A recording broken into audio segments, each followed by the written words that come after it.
Video ini akan membahas tentang dampak kolonialisme terhadap kehidupan masyarakat Indonesia. Jadi silakan tonton, simak, dan pahami video materi yang akan disampaikan. Dampak kolonialisme terhadap kehidupan masyarakat Indonesia.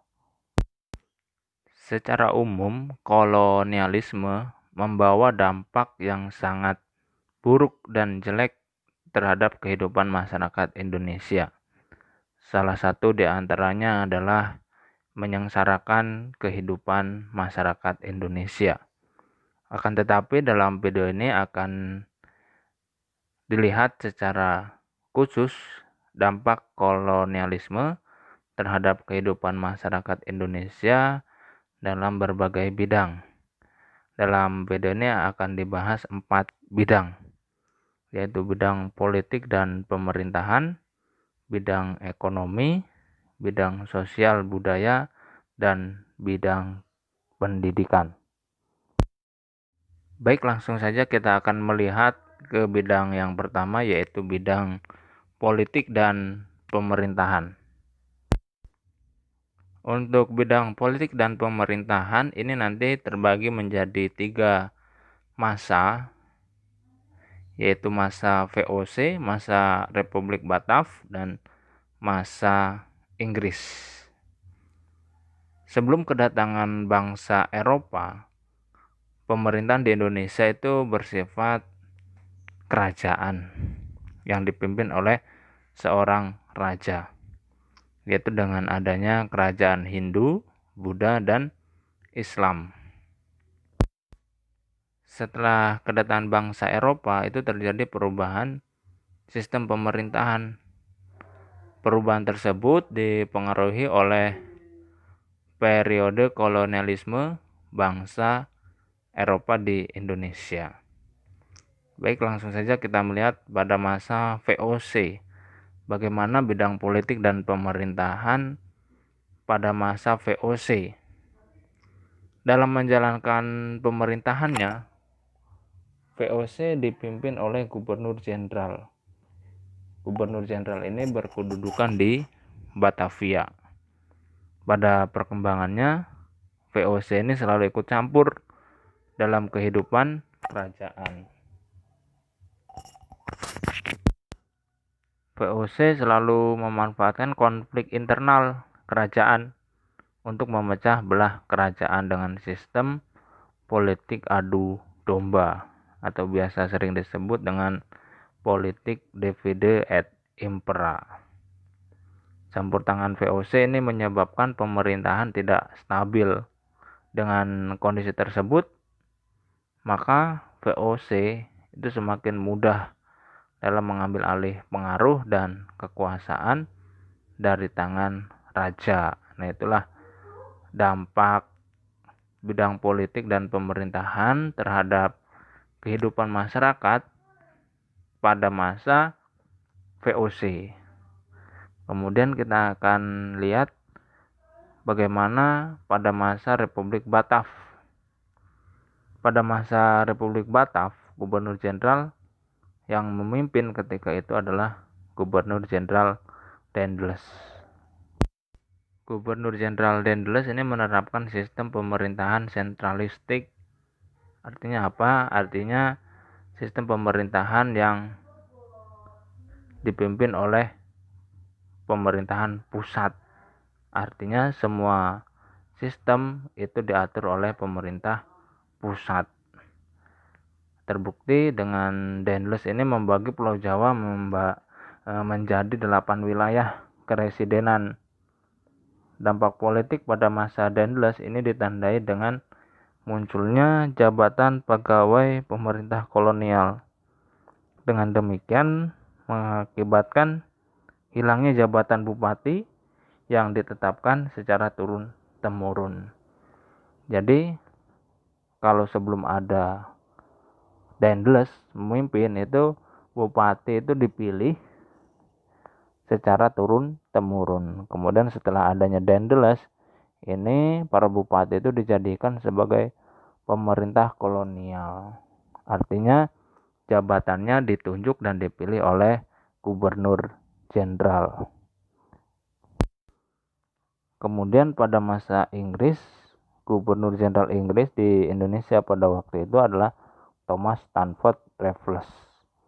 Raffles berupaya memperbaiki sistem ketatanegaraan dengan menghapus sistem feodalisme pada masyarakat Jawa. Para penguasa pribumi itu diangkat sebagai pegawai pemerintah.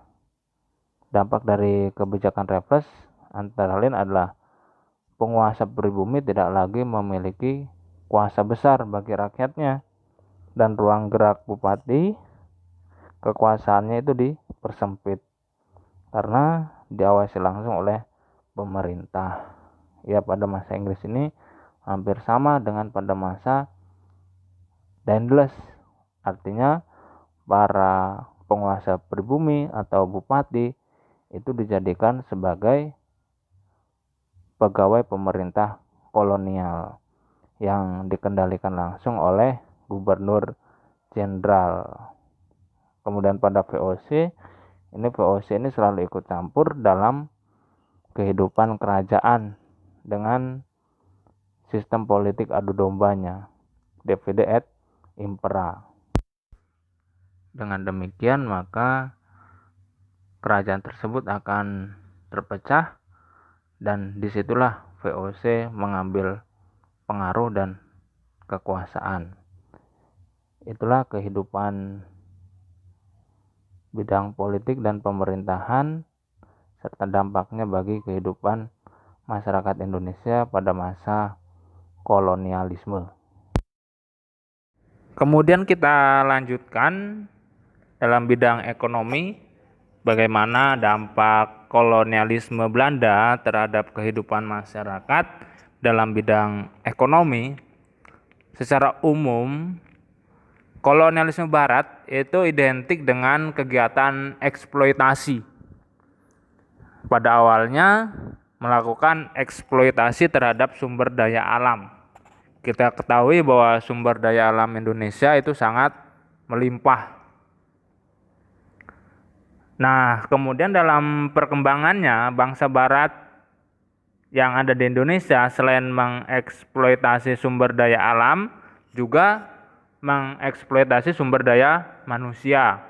Misalnya, masyarakat Indonesia banyak yang dijadikan kuli, banyak yang dijadikan budak, banyak yang dijadikan pekerja yang rata-rata tidak dapat bayaran, tidak dapat gaji. Mereka dipekerjakan secara paksa. Itu contoh dalam bidang ekonomi.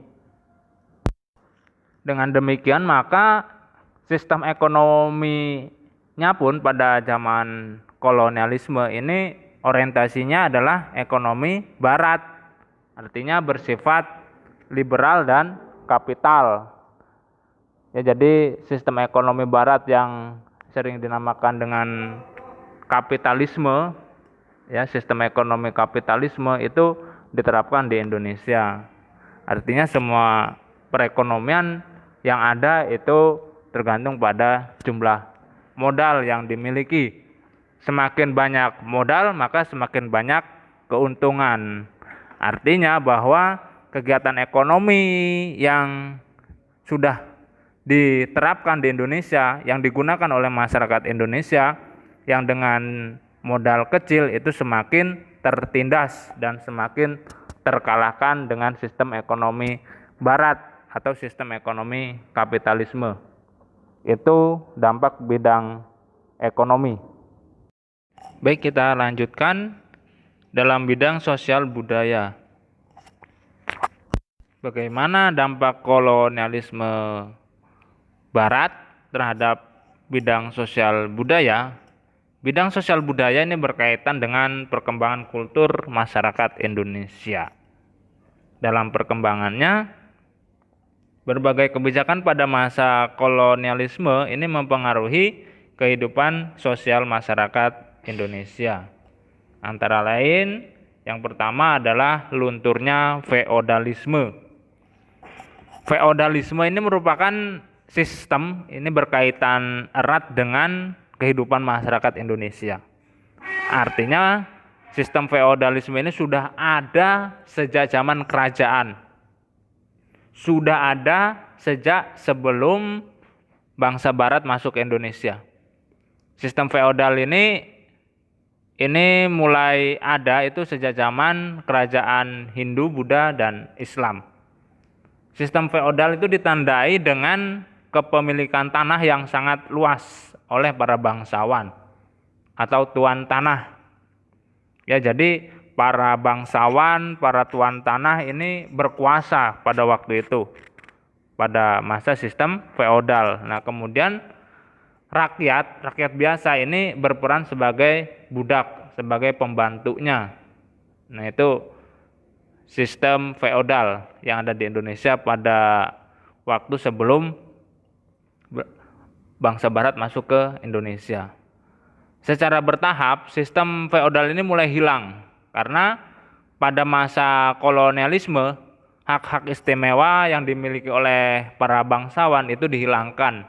Jadi hak-hak para bangsawan atau tuan tanah yang memiliki tanah yang sangat luas itu dihilangkan.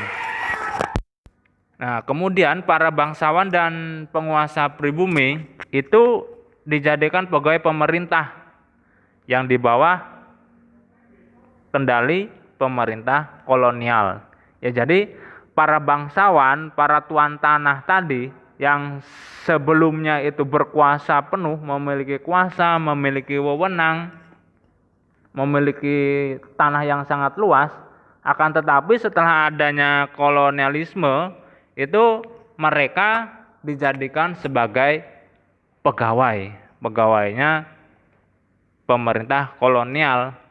Nah, dengan demikian maka para bangsawan tadi itu di bawah kendali pemerintah kolonial. Akhirnya menyebabkan rakyat dan bangsawan itu harus tunduk kepada pemerintah kolonial. Jadi rakyat yang tadinya hanya tunduk kepada para bangsawan atau para tuan tanah, kemudian rakyat itu harus tunduk kepada tuan tanah dan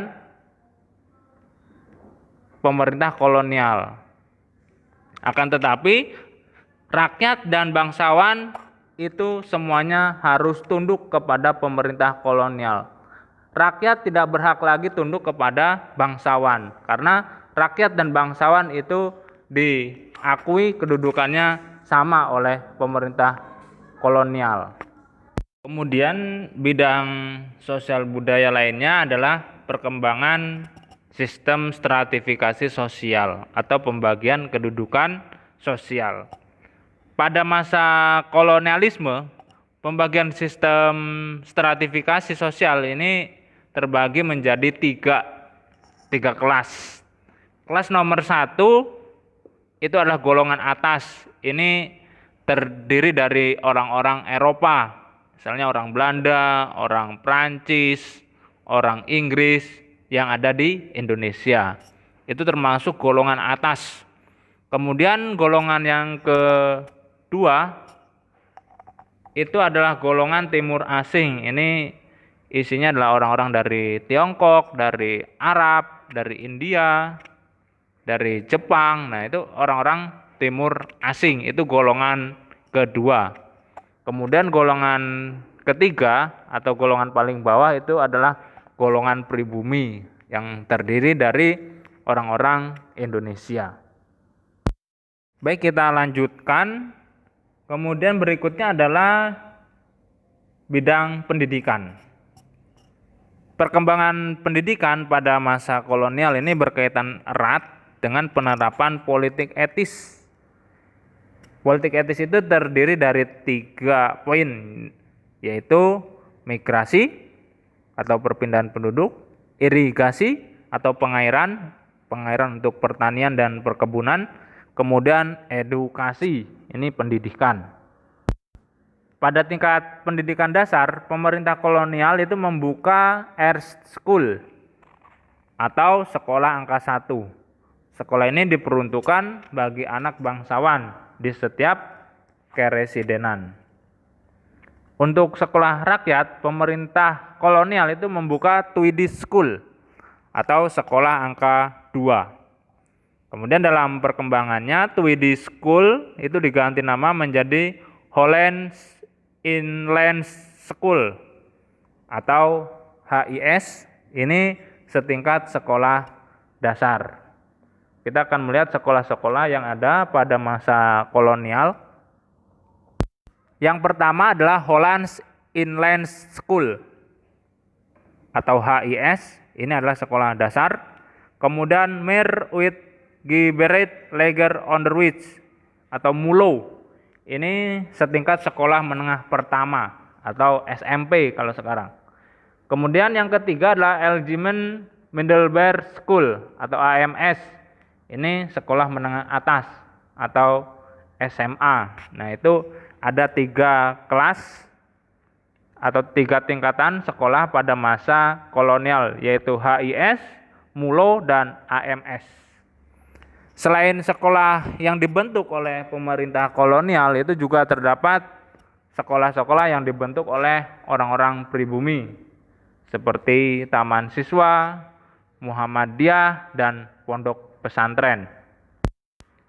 Selain itu juga muncul sekolah-sekolah untuk kaum wanita. Ya, ini sekolah khusus untuk kaum wanita.